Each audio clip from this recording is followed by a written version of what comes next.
Olá, tudo bem? Vamos começar mais um Conversando sobre o Evangelho com Lígia Simões e Pedro Simões.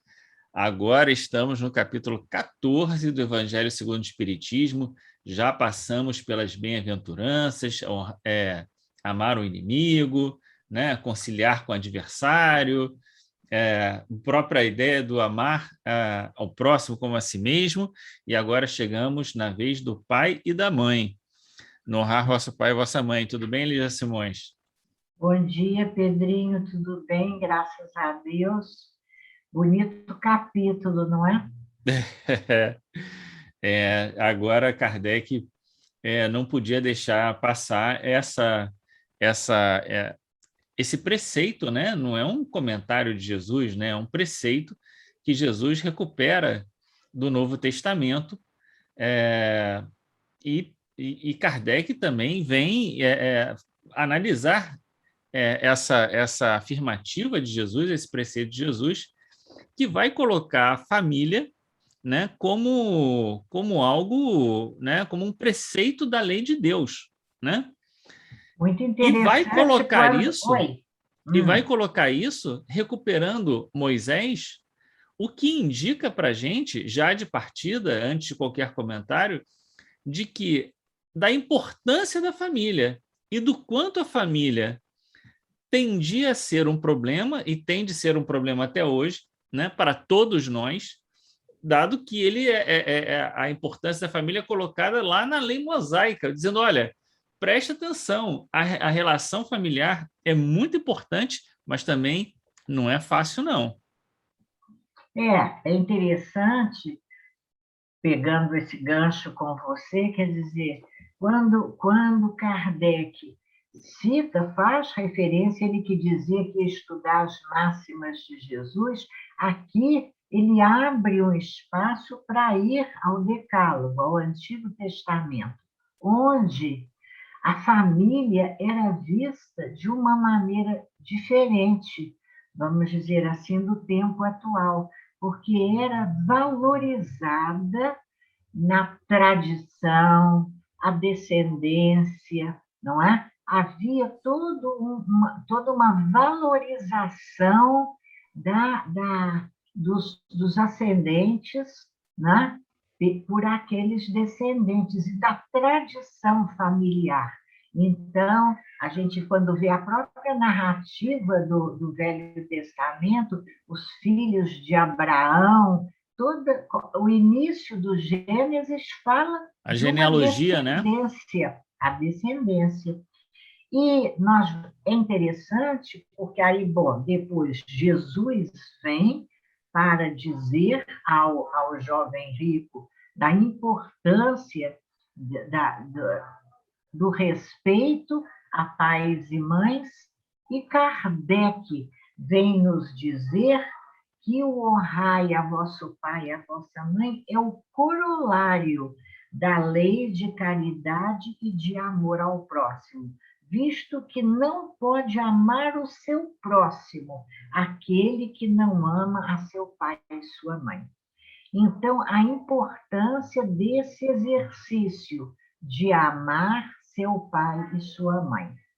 Deixa eu só fazer um comentário antes de você. Então, eu queria fazer um comentário sobre isso antes de continuar, que é a ideia de que, bom, Kardec não saiu do Decálogo, né? Não saiu do Decálogo porque ele vem falando daquilo que estava no Velho Testamento, aquela história, eu não vim derrubar a lei, né? Mas vim cumpri-la. Mas nos outros mandamentos, ele sempre acrescentava alguma coisa. Ele dizia assim, é, foi aprendido o que foi dito, não matarás. Eu, porém, vos Sim. digo, tarará, tarará, tarará, não se encolerize contra o seu próximo, não diga raca e aquelas coisas que a gente viu. Nesse caso, ele não acrescenta. Ele não acrescenta nada. O Sim. preceito é esse. E está dito. Honrar vosso pai e vossa mãe. E tá falado. Então é muito curioso porque se nos outros casos ele coloca a sua moral um pouco acima daquilo que é... Acrescenta alguma coisa Acrescenta mesmo. alguma coisa, bota num ponto acima, no caso do honrar vosso pai e vossa mãe, não. É esse o preceito, o que estava dito é corroborado agora e ponto final. É isso mesmo. E é interessante também observar que ele tem a preocupação de mostrar essa recomendação de Jesus presente nos três evangelistas, Marcos, Lucas e Mateus.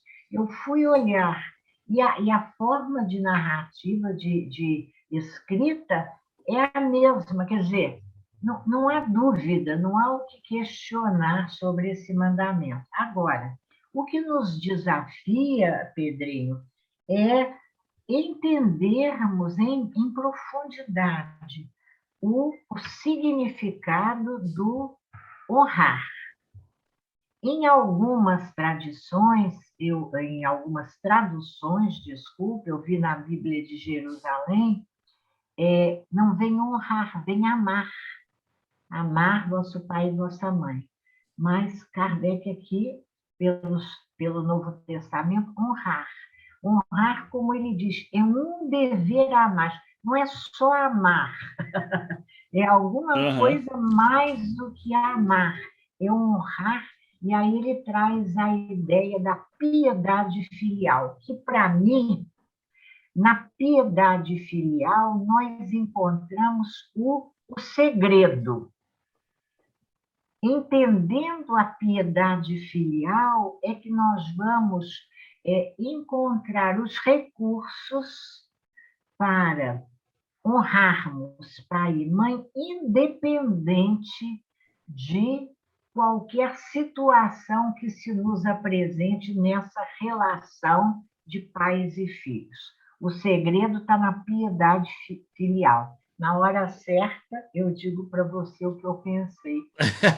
A hora certa é agora. Mas deixa eu só comentar aqui uma coisa. Quando você leu que não pode amar o seu próximo aquele que não ama seu pai ou sua mãe, eu sempre gosto de acrescentar aos responsáveis, né? Porque hoje em dia, na configuração de famílias que nós temos, né, existem aqueles, nem todos são criados exatamente pelo pai e pela mãe. Ah, sim.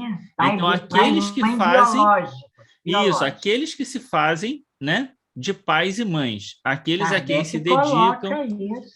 aqueles a quem se dedicam como, né, no cuidado daquelas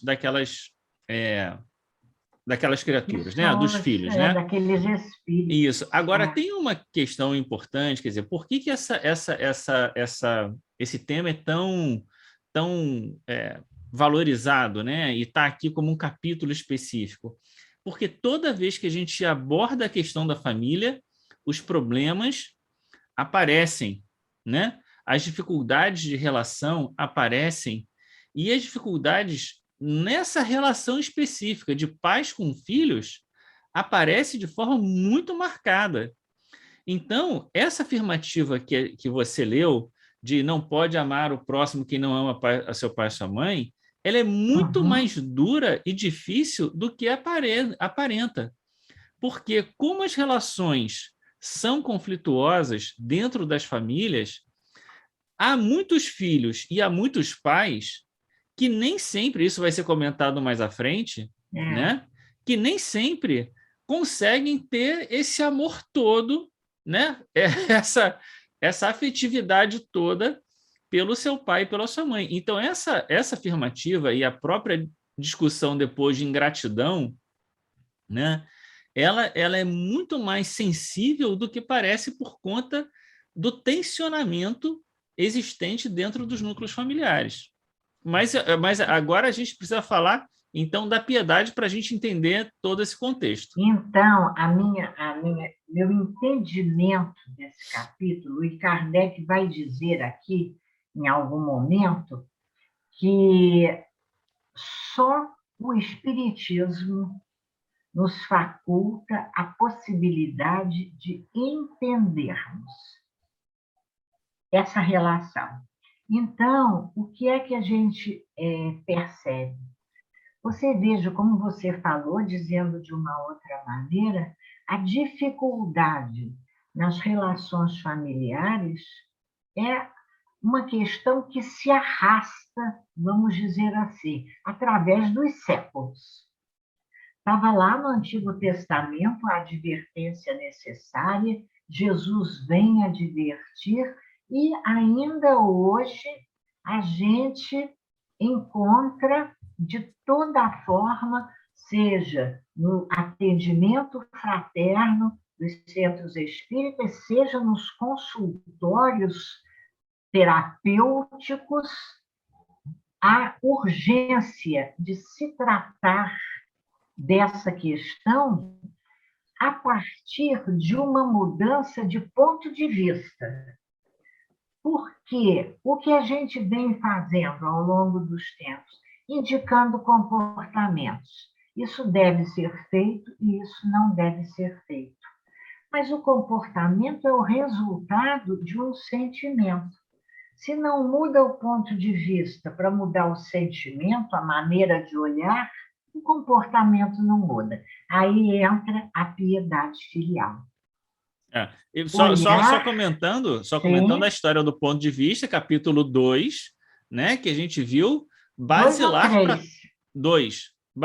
para toda compreensão, e aqui, mais uma vez, aparece. Toda compreensão, importantíssimo. O ponto de vista, enquanto nós não olharmos para aqueles que convivem conosco, inclusive pais ou filhos, como espíritos imortais em processo de evolução, nós não conseguiremos mudar o nosso sentimento. Não, olha, o Espiritismo fecha a questão. A compreensão, se nós tivermos essa certeza como pano de fundo, um princípio básico da doutrina, a evolução, nós vamos agora ler o capítulo em seus diferentes aspectos, porque embora, uma outra observação, embora o capítulo seja honrar pai e mãe, Kardec alterna momentos em que ele fala aos filhos, mas prioriza momentos em que ele fala aos pais que têm filhos ingratos. Então, há momentos em que ele adverte os pais, para ambos. Como no capítulo da misericórdia. Fala para o ofendido, fala para o ofensor. Para o ofensor, exatamente. Então, o que é piedade filial? É esse respeito, a essa compreensão de que ali há um espírito fazendo o seu esforço evolutivo como todos nós. Você já pensou sobre isso? Veja bem, nesse item, não há, como eu comentei em alguns vídeos passados, a definição de piedade, né? Lembra que eu falei isso? A piedade está aqui e vai aparecer lá na piedade filial. Lembrando que a piedade é esse enternecimento do coração diante das dificuldades, dos sofrimentos, das dificuldades ou das necessidades, enfim, né? É esse enternecimento do coração. Então, a gente pode pensar a questão desse enternecimento do coração diante das dificuldades, seja do ponto de vista material, o corpo que adoece, que começa a apresentar limitações, a própria, eu via, né, com a Yaya, né, quando naquele tempo, né, Yaya, minha avó, para quem não sabe, né, exatamente, em que foi adotado os caixas eletrônicos, a dificuldade de lidar com aquilo, que era uma novidade muito grande, e ainda hoje pessoas com essa dificuldade, né? Então, você olha e você, eu vou fazer por ela, porque afinal de contas, né?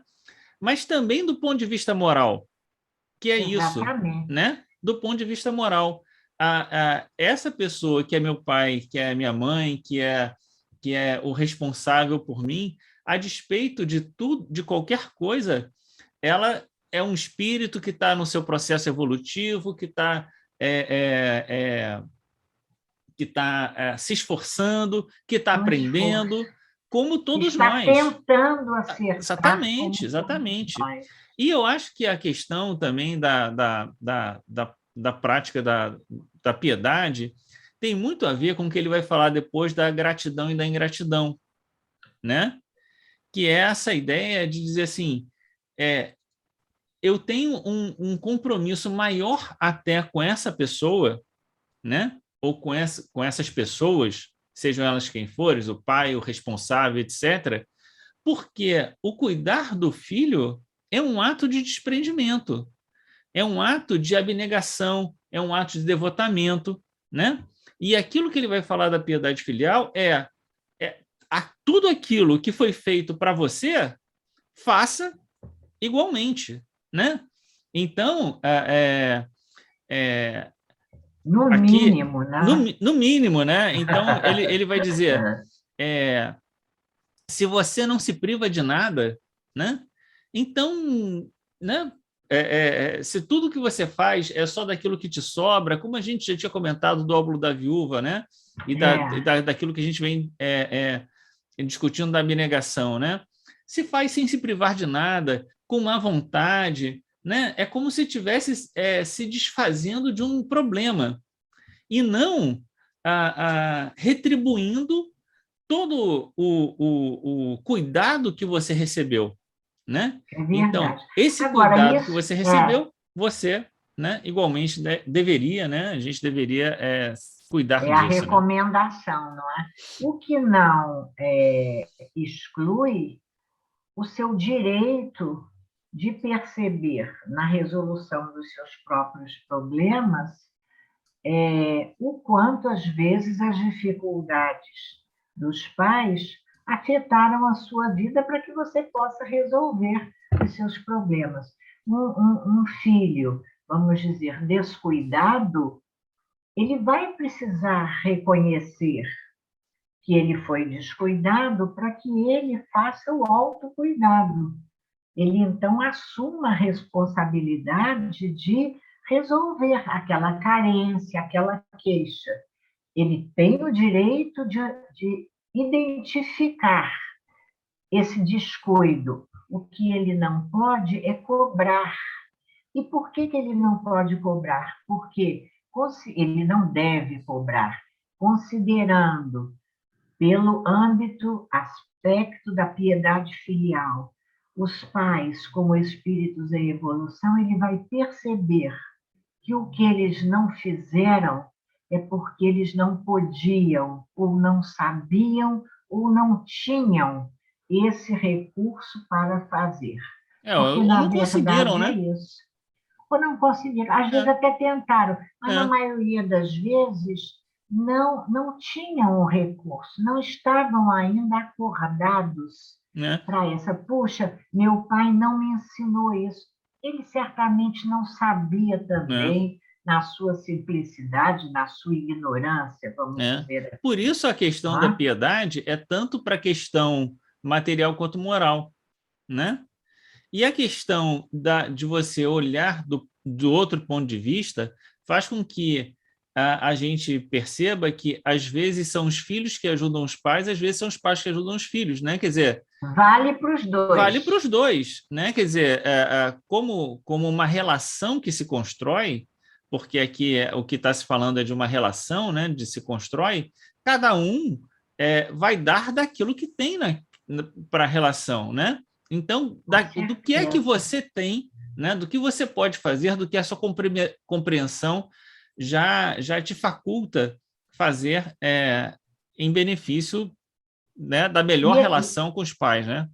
Isso aí é muito legal, filhos também, né? Porque você troca uma posição de cobrança do outro por uma posição de alegria com aquilo que você pode fazer. Exatamente. É o outro é o outro, mas o que eu posso fazer, eu me alegro e me sinto bem de fazer, independente do que seja. porque aí Kardec vai lembrar para a gente, acima de tudo, e a gente, muitas vezes, no momento de atendimento, conversa sobre isso, lembrar que se não tivermos mais nada para agradecer aos nossos pais, nós temos a dívida sagrada da vida. Dando-nos a oportunidade de viver, eles nos deram, como espíritos também imortais em evolução que somos, a possibilidade de fazermos a nossa trajetória, vivendo no mundo as situações postas para serem o cenário da nossa escola, do nosso aprendizado. Não foi diretamente por eles, mas foi diretamente por eles no sentido de que eles nos matricularam na escola da Terra, nos dando a oportunidade de viver, né? É isso aí. Independente das suas dificuldades, eles aceitaram, né? Aceitaram receber, né? Nos receber, né? Sem saber claramente o tamanho dos problemas que a gente trazia conosco. E muitas vezes, isso é muito importante que eu vou dizer agora, e isso está aqui no nosso texto, não sou eu que digo, é Kardec. Mesmo que agora, aqui, na vida material, conscientes do momento da vida material, a eles pareça que não fizeram essa escolha, não, aconteceu por acaso, eu nem tinha pensado em ter filhos e veio, foi uma surpresa. O que Kardec diz para nós?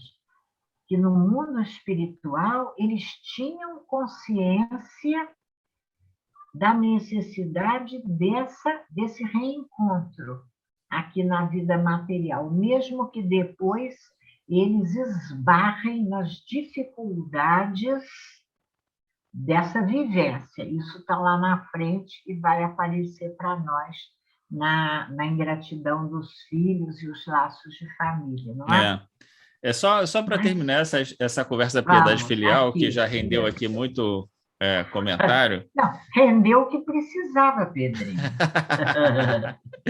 Eu gosto muito quando ele diz assim, que nesse sentido, né? Estou lendo aqui mais ou menos o que está no texto. Nesse sentido da piedade filial, ao amor se acresce o respeito, as atenções, a submissão, a condescendência, que envolve a obrigação de cumprir com eles de modo mais rigoroso tudo o que a caridade ordena relativamente ao próximo em geral.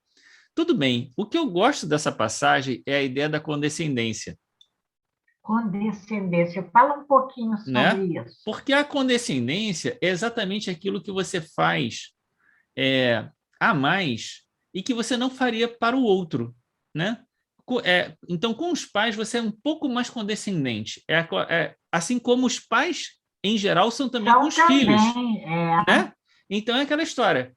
Ele fez... mas... é meu filho. Vem cá, filho. Não sei o quê, né? Então... condescendência é uma certa tolerância. Uma tolerância a mais. Uma capacidade, né, de suportar um pouquinho de mais. Desculpar. Mas é minha mãe. Não, mas a minha mãe é assim. Mas meu pai, não sei o quê. E você tem uma... Porque isso também está no texto, né? Também está dito, né? Que é exatamente isso. É um sentimento de boa vontade. De uma boa vontade a mais. Né? De dizer assim, não... mas meu pai, minha mãe... isso aí, deixa aí, esquece isso, né? De uma certa tolerância a mais, né? Às vezes com dificuldade, às vezes com erro, às vezes com situações difíceis que se apresentam e que você tem essa condescendência, né? E esse exercício da condescendência dentro da família, nessas relações, que são relações, as únicas relações que são permanentes na nossa vida, porque todas as outras a gente faz e desfaz, né? Mas a relação com o pai e com a mãe é permanente durante a vida. A relação elo espiritual, né? Porque materialmente você pode até se afastar, como aparece aqui, né? Ao contrário. Ao contrário. contrário? O elo espiritual é que pode não existir, mas o elo material é que fica. Porque a gente vai ver na parentela material, corporal e espiritual que nem sempre esse elo sim, já nesse está sentido. constituído, né? Certo. Nem sempre esse elo está constituído, Não mas... existe muitas... Não, espera lá, vamos calma aqui. O elo espiritual existe porque os processos de afinidade se dão mais e menos menos. Então, mesmo quando a antipatia, os ódios, as antipatias estabelecem elos, elos que são algemas, não são laços, são algemas, mas há uma ligação. Mas Você fica você nem sempre comprometido, não está é? encarnado numa família onde você tem amores ou ódios. É o que está dito no texto da parentela corporal espiritual. Nem Você sempre. nem sempre. Olha só. Poxa, nós lemos o mesmo texto? Tá lá. Os laços de sangue não criam forçosamente liames entre os espíritos. Não, os laços de sangue, com certeza. Mas então, Liames de você nasceu. simpatia. Então, Liames pronto, de você nasceu. simpatia. Pronto. Você nasceu na mesma família. O fato de você ter nascido na mesma família não cria forçosamente um laço espiritual entre as pessoas. Laço de amizade. Já vê que já mudou. Já mudou. E mais à frente, ele vai dizer exatamente isso, que há espíritos que encarnam em famílias onde não há identidade entre eles, né? Ele vai dizer Não há isso. identidade, mas eu gosto Então, de não pensar... necessariamente tem amor e não necessariamente tem ódio. Sim. Bom, às vezes há indiferença, realmente, entre algemas de ódio e laços de amor, há um terreno de indiferença. Não tenho nada a ver, não sinto nem para um lado nem para outro. Isso deve ser o mais difícil ainda, né? Mas isso não exime o filho ou os pais, porque isso, né, isso vai gerar uma relação, vamos dizer assim, morna, né? Isso não exime da piedade filial. Não, Porque com a piedade certeza. filial é esse reconhecimento que a gente falou. É o reconhecimento de dizer, independente, olha, eu não tenho muita identidade com o meu pai ou com a mãe, ou sei lá, com quem, né?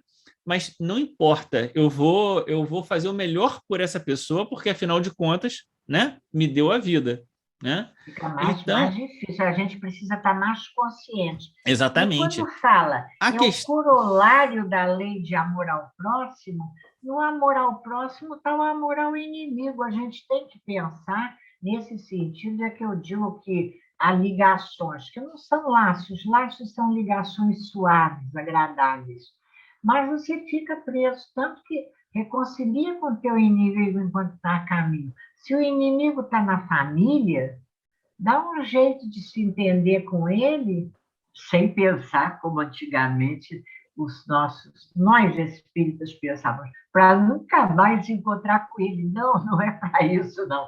É para você transformar a sua relação com ele numa a relação história de amizade.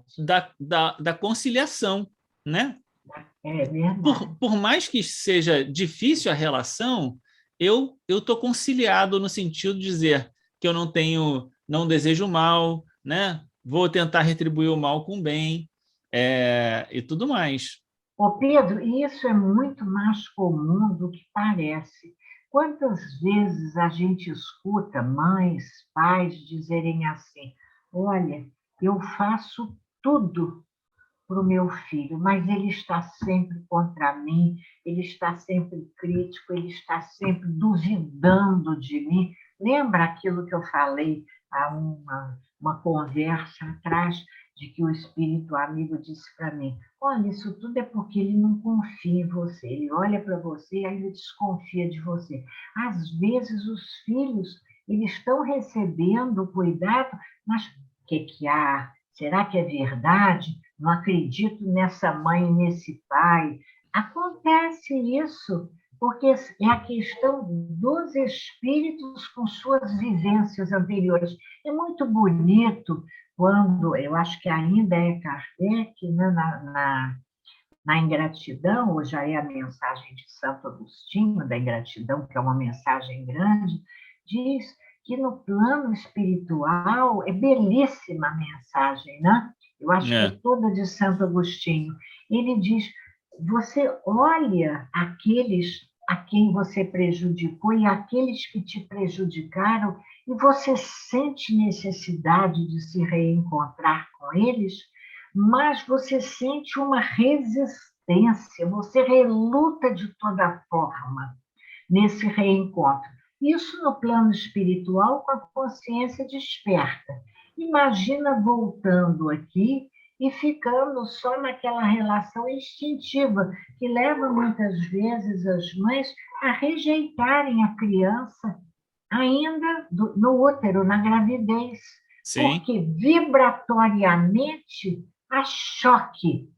E ela reconhece ali, muitas vezes, o inimigo cobrador do passado que vai cobrar a vida inteira dela. A reconciliação, como você disse muito bem, a grande necessidade é da reconciliação. Excelente o toque da reconciliação. É do estar conciliado, né? Quer dizer, por mais que seja difícil, você tem que estar conciliado com o outro, né? Seja ele quem for, né? Mas eu acho que essa conversa sobre a parentela corporal e espiritual, ela vem exatamente dar uma outra dimensão para a gente sobre a ideia da família corporal, né? Sim. Por quê? Porque a gente sempre pensa a família corporal nessa perspectiva. Estou reencontrando amores, estou reencontrando ofensores. E a família não necessariamente se circunscreve apenas a isso. Você vai se encontrar amores, vai se, né, ofensores, mas o núcleo familiar pode ser mais amplo e ter ali pessoas que Parceiros. parceiros ou não se conhecem ou não têm necessariamente uma identidade para mais ou para menos, né? Mas o Aham. que é importante aqui é pensar que, independente disso, há uma família espiritual, né? E é muito curioso isso, porque lendo o Céu e Inferno, e nos casos do Céu e Inferno, o que a gente percebe?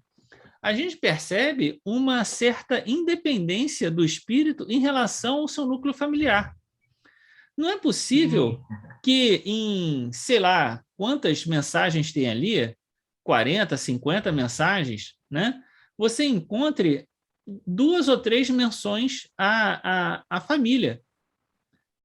Mesmo os espíritos felizes dizem, dão mais ênfase ao fato de ter encontrado a sua família espiritual, vamos dizer assim, dos trabalhadores, etc., do que a família consanguínea, né? Por quê? Porque o espírito se sente mais familiarizado, como Jesus diz: quem é minha família? Aqueles que cumprem a vontade do meu Pai. Mais familiarizados, Comungam comungam das comigo. mesmas ideias, dos mesmos sentimentos. E às vezes você está num núcleo familiar que você vai ser solidário, você vai ser fraterno, você vai até se dedicar àquela pessoa, vai, né, abrir mão de coisas, Vai honrar e respeitar, honrar e mas respeitar, mas não significa que aquelas pessoas fazem de fato parte do seu núcleo, da sua família espiritual, né? aham. E isso traz uma dimensão, isso traz às vezes uma calma, dizendo assim, olha, tá tudo certo, não tem problema, né? Eu ia dizer descamba, mas descamba não é uma boa palavra. Como é que a gente diria? Deriva. Disso deriva Uhum. uma outra ideia, que é a de nós irmos devagarinho nos exercitando para sairmos deste exclusivismo. É interessante que quando Jesus fala, ele usa o possessivo.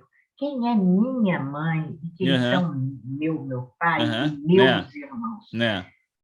Porque o que a gente percebe, e a sua observação sobre o céu e o inferno, que principalmente naqueles espíritos felizes que já vão alcançando outro nível de compreensão da vida espiritual, nós vamos ter um sentimento transformado com relação a uma família espiritual, que, na verdade, nossa família espiritual não é minha mãe nem meu pai, são os meus irmãos em humanidade. A gente troca a referência de pai e a gente vai buscar em Deus pai e mãe, né? Porque Deus é pai e mãe. A solicitude maternal de Deus, eu gosto muito dessa ideia de um pai com solicitude maternal. Nos faz a todos nós irmãos. Então, esse sentimento de fraternidade, de boa vontade, vai se ampliando. Muitas vezes, nas comunicações, como você diz, dos espíritos,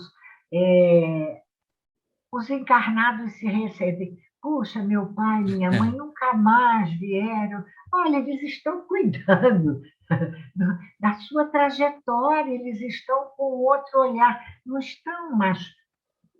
cuidam de nós, principalmente se são espíritos responsáveis, mas dentro de uma outra dimensão da coisa, não é? É o cuidado, mas eles estão envolvidos com uma gama maior.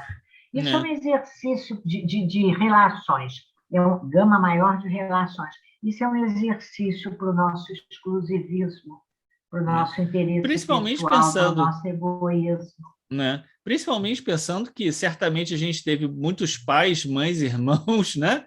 De outras encarnações, e a gente tem aquilo que a gente já tinha comentado antes, né? Uma temporalidade, né? Né? A ideia da impermanência, do chegar e partir, né? De um tempo com aquelas, né? Com essas pessoas que hoje fazem parte da nossa vida, né? E que é isso aí, a vida que continua para todo mundo, né? Então, a gente acaba se apegando, né? À família, às pessoas, né? E perde um pouco essa dimensão. Essa dimensão que é o fecho de Santo Agostinho. Você repara que ele diz: acolhei-os como irmãos. Bacana demais isso, muda. Olha, principalmente depois que a gente está na vida adulta, não é? Olhar como irmão, como companheiro, como alguém que está como você, né? Nessa luta, nesse engatinhar no esforço de ser melhor, é importantíssimo. Acolhei-os como irmãos. Como isso é importante, não é? E acho que tem outra... não, pode falar.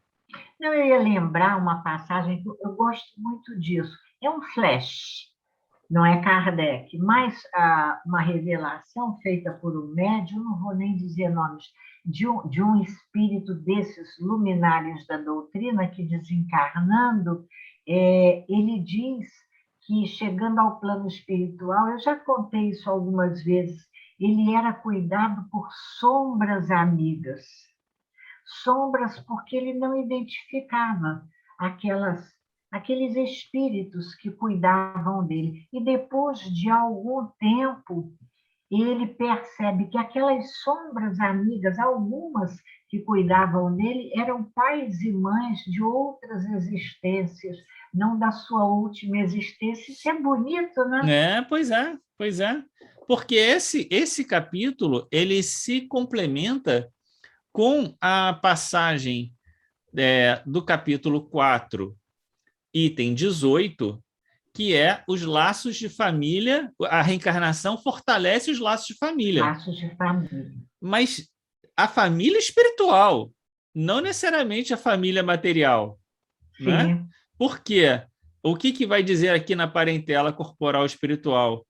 Se está na família, mas não fez o laço, não criou a identidade, cada um vai para o seu lado. Eu li recentemente um caso na Revista Espírita de uma indiana que era uma tradição na Índia de quando o cara que era muito famoso morria, tinha que matar a mulher também, né? Então ela era assassinada, queimada. Essa era a tradição. E aí fazem evocação do espírito, evocação do espírito. Da mulher. Da mulher, exatamente. E aí perguntam para ela como ela estava, não sei o quê, aquele tipo de evocação que a gente encontra, né? E ela disse que ela estava bem, mas ela estava um pouco chateada, porque ela queria ter ficado, ela não queria ter morrido. Afinal de contas, ela queria se casar de novo e tal. E aí pergunta assim, e o moço, né? Marido. O marido, né? Você já encontrou com ele? Né? Aí ela fala, com ele? Não quero saber dele, não. Tem nada com ele, não. Né? Porque... Fala assim, Pedrinho. Bom, claro, eu tô aqui, né? Representando, né? Mas ela fala, eu não tenho nada com ele, não. Eu queria ficar na Terra, queria encontrar outro marido, fazer minha família, seguir minha vida. Não, nem sei onde é que ele está, nem me preocupei com isso. Porque não criou o vínculo, e aí cada um, principalmente na Índia, né, em que os casamentos eram arranjados, então devia ser uma pessoa que ela de fato nem tinha relação, né? Porque a gente volta sempre na ideia de que, mas então, se a vida colocou-a junto dele, é porque então tinha algum sentido. Não, ela não tinha nada com ele mesmo, né? E aquela experiência de estar casada seria ali a chance de começar, né? Com certeza, uma história, outra né? razão aparece, porque quando a gente vê as instruções dos espíritos, a gente percebe que essa formação do núcleo familiar, acima de tudo, vai aferir os nossos valores morais. Seja qual for a situação, encontros, reencontros, desencontros, nós vamos ter a oportunidade de aferir. E embora laços e algemas, simpatias e antipatias, a gente reencarna junto a núcleos onde nós vamos representar aprendizado, onde nossos pais serão professores, onde vamos ter contato com espaços, até mesmo culturais e educativos, de que precisamos, muitas vezes temporariamente, isso Santo Agostinho fala, nos afastando daquelas nossas ligações espirituais, para, também lá em O Livro dos Espíritos, quando fala da vocação, fala sobre isso, você reencarna em um outro espaço cultural para exatamente trabalhar outros valores, outras capacidades, ter outras experiências. Olha, já estamos chegando ao final do nosso encontro, pelo tempo. Eu queria deixar a recomendação para os companheiros que, porventura, nos escutam, da leitura. Posso só fazer um comentário antes de você fazer a sua recomendação? Sim. Um último comentário? Aí depois você faz a recomendação. Eu só queria lembrar um último ponto aqui para a gente encerrar e depois você faz a sua recomendação, que é a ideia de que tá tudo certo. Seja qual for a configuração da nossa família, né? A configuração da nossa família obedece o princípio da justiça de Deus. Excelente. Justiça divina. A justiça divina. Então, você não está com o pai errado, não está com a irmã errada, não está com a mãe errada. O seu nem contexto... Nem com o filho errado. Nem com o filho errado. O seu contexto, se você foi colocado ali, né, por mais dificuldades e problemas, né, é como se Deus te chamasse e perguntasse assim, filho, vem cá, você vai nascer ali e eu quero saber qual é a sua contribuição para tornar essa vida em comum uma vida melhor. E aos pais que fizestes do filho confiado a vossa Exatamente, guarda. exatamente. Um dia Deus vai te perguntar, Exatamente. Agostinho. Lembrai-vos de que a cada pai e a cada mãe perguntará a Deus: que fizestes do filho confiado à vossa guarda? Então, a gente não tem que olhar e acusar, reclamar, murmurar, lamentar, né? A gente tem que trabalhar com alegria, pensando que a nosso desempenho na família, assim como em qualquer outro âmbito da nossa vida, é uma missão que Deus nos dá. Se a gente pensa assim, a gente muda a nossa perspectiva, né? É como se Jesus chegasse para a gente e dissesse, ó, vai lá, vou te dar aquela famíliazinha ali, ó, trata de torná-la um pouco melhor, né? Depois dessa existência. Se a gente pensar assim, nossa, Jesus está falando comigo, eu tenho que fazer isso, nossa, eu vou fazer tudo que eu puder, né? Só que a gente acaba se esquecendo disso. E acha que, sei lá, né? Não, por que eu tenho esse pai, ou por que isso acontece comigo? E aí esquece da justiça de Deus, esquece da perspectiva espiritual, esquece de que tudo isso é um grande aprendizado para o nosso próprio amadurecimento, o nosso próprio crescimento. E que um dia nós desejamos, né, viver com essas pessoas. A recomendação que eu ia fazer é da leitura desse item 9, que é a única mensagem da Instrução dos Espíritos, a belíssima mensagem de Santo Agostinho para pais e filhos. E eu gostaria de terminar, sabe, meu filho, agora tem que falar meu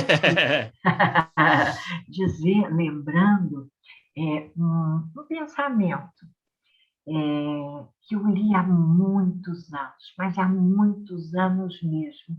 Imagina, autor desconhecido no meio de um artigo de Jornal do Brasil, aquela época, Caderno B, e que dizia assim, olha que coisa bonita, pai é alguém que um dia convidou um outro alguém a sentar-se com ele à mesa. E na alegria do repartir o pão, ver o outro saborear a vida. Bonito, né? Bacana. Na alegria do repartir o pão, ver o outro saborear a vida. Muito bacana. Então Muito é isso? Bom. Queria terminar, então, com uma passagem consoladora de Santo Agostinho, quando ele diz que as provas rude, ouvi-me bem, são quase sempre indício de um fim de sofrimento e de um aperfeiçoamento do espírito quando aceitas com pensamento em Deus. Muitas pessoas que certamente estão nos escutando estão aí em meio a essas provas rudes, dentro das suas famílias, mas que a confiança de Deus, em Deus, né, possa sustentá-las para o fim de um sofrimento, para o início de uma conciliação, de um refazer dessas experiências. É isso? É isso. Muito então, bom. Joia. Terminamos, então, mais um capítulo. Semana que vem, Fora da Caridade, Não Há Salvação, capítulo 15. Muito bom. Muito bom? Boa semana para você. Então, certo. Então, um grande... que Deus nos abençoe a todos. Isso. Abençoe a quem agora nos escuta, as suas famílias. Que Deus possa sustentar a todos nas suas dificuldades, na sua perseverança no bem, que a gente possa ter uma semana de paz e que a gente possa se encontrar, então, na próxima semana. Um grande abraço. Um grande abraço. Tchau.